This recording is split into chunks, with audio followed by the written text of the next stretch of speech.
হিংসা চলছে তৃণমূল কংগ্রেসের? আমরা আবার বলছি, ভোট পরবর্তী কোনো হিংসা তৃণমূল কংগ্রেস করেনি।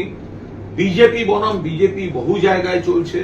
পশ্চিমবঙ্গে একজন মাত্র লোক প্রকৃত ঘর ছাড়া, তার নাম দিলীপ ঘোষ। তাকে সুকান্ত মজুমদাররা মেদিনীপুর থেকে ঘর ছাড়া করে পাঠিয়ে দিয়েছেন অন্য জায়গায় হারাবার জন্য। বিজেপি বনাম বিজেপি চলছে। কোথাও কোথাও আবার বিজেপি, সিপিএম, কংগ্রেস বা অন্য কোনো দল মিলে হেরে যাওয়ার অবসাদ থেকে প্ররোচনা দিচ্ছে, গন্ডগোল করছে, তৃণমূলকে অ্যাটাক করছে। তৃণমূল কেন গন্ডগোল করবে? বিপুলভাবে তৃণমূল সফল। মমতা বন্দ্যোপাধ্যায়, অভিষেক বন্দ্যোপাধ্যায় স্পষ্টভাবে বলে দিয়েছেন যে আরো ভালো করে উন্নয়নের কাজ করতে হবে। কোথাও কোন রকম অসহিষ্ণু ভাব বা ঔদ্ধত্য দেখানো যাবে না। তৃণমূল কংগ্রেসের পরিবার সেটা করছেও না।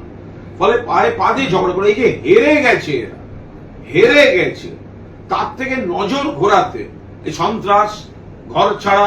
কে ঘর ছাড়া? কয়েকজনকে খাইয়ে পরিয়ে অকারণ বাড়ির থেকে দূরে এনে রেখেছে নাটক করবার জন্য। নিজেরা খাইয়ে পরিয়ে রেখেছে, এসি বাসে কলকাতা ঘোরাবে বলে নিয়ে এসে রেখেছে।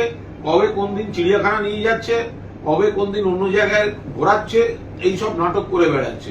তাদের বাড়ি ফিরিয়ে দিলেই তারা বাড়ি ফিরে যাবে।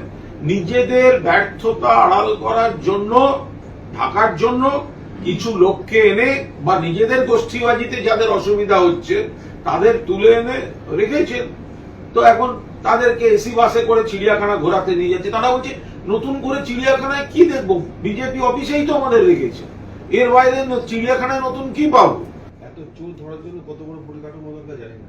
সুকান্ত মজুমদার তিনি তারা ভোটের আগে যে কথাগুলো বলেছেন, এই যে সিবিআই পাঠাচ্ছি, ইডি পাঠাচ্ছি, হ্যান পাঠাচ্ছি, ত্যান পাঠাচ্ছি, যাদের বিরুদ্ধে ওনাদের দল চোর বলতেন, ভিডিও দেখাতেন, তাদেরকে নেতা বানালে অসুবিধা হয় না।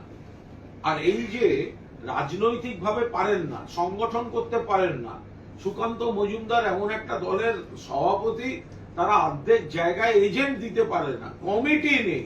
সাধারণ কর্মীরা বলছে নেতারা ব্যর্থ, আদি বিজেপি বলছে সুকান্ত বাবুরা ব্যর্থ। তো সুতরাং সুকান্ত বাবু নিজের চেয়ার নিয়ে টলমল, এখন আবার সিবিআই, ইডি দেখিয়ে চমক ধমকের রাজনীতি করতে যাচ্ছে। যত বেশি করবেন তত বেশি ডুববেন। আসলে সুকান্ত বাবুদের এখন নিজেদের ব্যর্থতা, নিজেদের কর্মীদের কাছে, বিজেপির মধ্যে, আদি বিজেপির কাছে, আরএসএস এর কাছে তাদের গ্রহণযোগ্যতা চলে গিয়েছে, তাদের নেতৃত্বের বিশ্বাসযোগ্যতা চলে গিয়েছে। সেই কারণেই ওই নানা গল্প। আর আবার সেই সিবিআই, ইডি কেন দল দিয়ে হচ্ছে না? মানুষের ভোটে হচ্ছে না? কেন্দ্রের নির্বাচন কমিশন দিয়ে হচ্ছে না? কেন্দ্রের বাহিনী দিয়ে হচ্ছে না? এখন আবার সেই সিবিআই, ইডি গল্প। যত বেশি বলবে তত বার ডুববে।